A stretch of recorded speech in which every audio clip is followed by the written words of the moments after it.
Hello and welcome to another installment of Ask Dr. Steve. My name is Dr. Steve Graef, owner and founder of Mindurance and a licensed counseling, sport, and performance psychologist, partnering up with child and adolescent behavioral health to answer some of your questions about athlete mental health. And so a great question that came across my virtual desk that I would love to speak to a little bit is the following. What can coaches be looking for that help identify whether one of their athletes or more of their athletes are struggling? So if you recall back to my very first introduction video, I talked about the mental health continuum and that continuum exists on a continuum of struggling to stressing to striving. And when we focus solely on the struggling element, that really speaks to more psychological disorders or the potential for psychological disorders. And of course, what I mean by psychological disorders are things like depression, anxiety, eating disorders, sleep struggles, attentional deficits, bipolar, these substance abuse, these types of behaviors and diagnoses that are really indicative of somebody struggling in life, or that could lead to struggling in life. And just because we have athletes that are big, strong, fast, nimble, quick, flexible, that doesn't mean that they don't struggle with these types of things from time to time.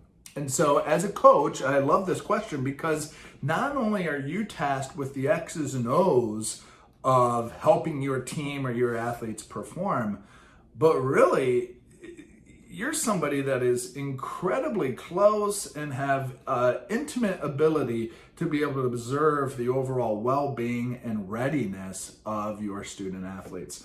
So even though you didn't necessarily sign up to be a licensed psychologist, certainly you have eyes, you have ears, and you have that gut feeling to know when things are up. But I want to be able to offer you a little bit of guidance first off.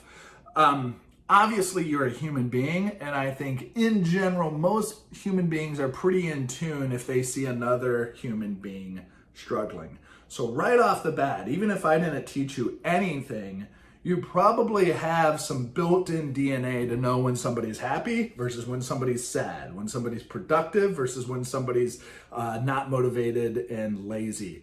You already probably can identify those differences in human behavior and human beingness. But to offer some more specificity, I want to break it down into thoughts, feelings, and behaviors. First, looking at thoughts. An athlete that is struggling is going to have more negative styles of thinking. Some obvious are going to be like suicidal thoughts, but that's not going to necessarily just come right out. Instead, they're going to say things like, "Oh, I just don't know if I can do this anymore," or "Sometimes I'd feel better off if I just wasn't here at all." So some of those thoughts, negative thinking. Other more subtle thoughts might be, "I can't ever do anything right. I'm not good enough. I'm always such a failure." Those types of thoughts that come up are certainly indicative that maybe this person isn't at their highest potential right now. Other kind of thinking and attentional symptoms might also include just poor focus, indecisive, maybe confused. So things that they used to be able to do athletically, make decisive decisions, really be able to react and focus as you were offering coaching, maybe they're not able to do that as effectively as before. And you're really noticing some of this change. It just feels like, hey, will you concentrate? Will you lock in here? Could be a sign that they're struggling a little bit as well. Obsessive thinking too. So if they just keep going back to mistakes they've made, they can't seem to let things go. That is another sign that maybe they have some anxious thinking that's occurring for them as well, that we could pay attention to. And again, this low self-esteem. So they're constantly like, "I'm not good enough. I'm never going to be good enough. I'm never going to get this skill right. I'm never going to be able to get it." You know, these are all indications that maybe somebody might be struggling. And those are all kind of thoughts and things that they might be saying internally and externally that could clue you in to that. From a feeling standpoint, Mood swings, one minute they're happy, the next minute they're sad, or they're very irritable and annoyed, and they're giving you short answers, or coach, you don't understand. Just this moody individual. Now, that is part of the DNA of a teenager, I will say that. But still, any of those types of mood swings and moodiness, irritability, sadness, hopelessness, those are things certainly to keep an eye out for. As well as worry, fear, and anxiety. So if you had somebody that used to be very confident and be the first one to step up to try a new drill or put themselves out there, and now you're finding that they're hesitating a little bit more, they're a little more nervous, less sure of themselves, that could be an indication that they might be struggling a little bit or have the potential to struggle a little bit. And low motivation, they just don't seem to be as motivated to work out, to do the drills, or even to participate in team events. They just don't have that excitability that they used to. And those are all telltale signs that something could be going on. Now, if you're following along already, it's important that we have these relationships with our athletes in order to be able to tell the difference between A and B, where they were or once were and where they're at now. And the closer that we have that relationship from coach to athlete, the easier it is for us to identify some of those differences. In terms of behaviors, so physical actions as well as physical sensations, from a behavioral standpoint, they might be more disruptive than usual.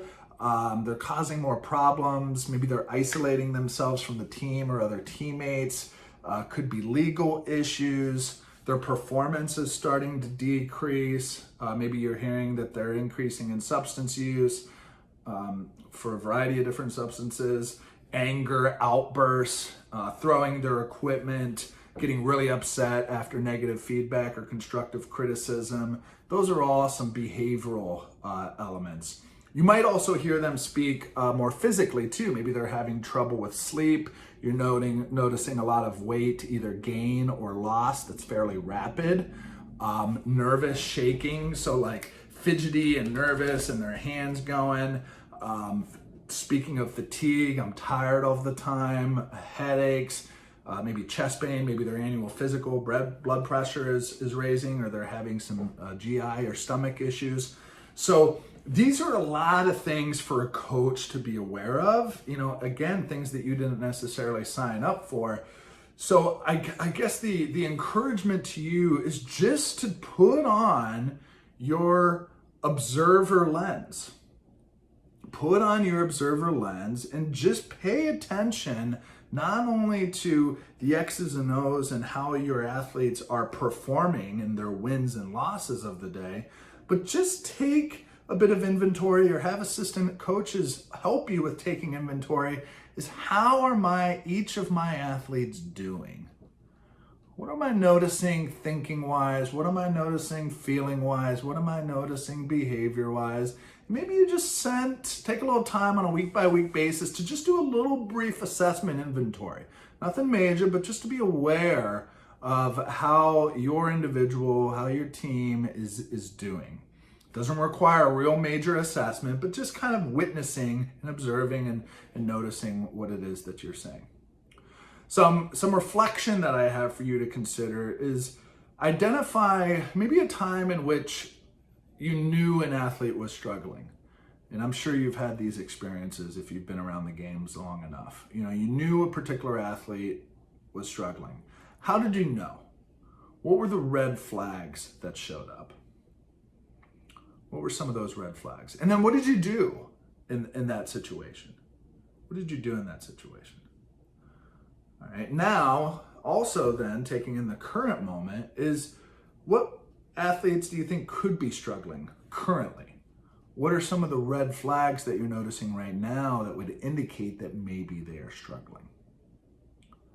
And then what do you think you could do about that currently?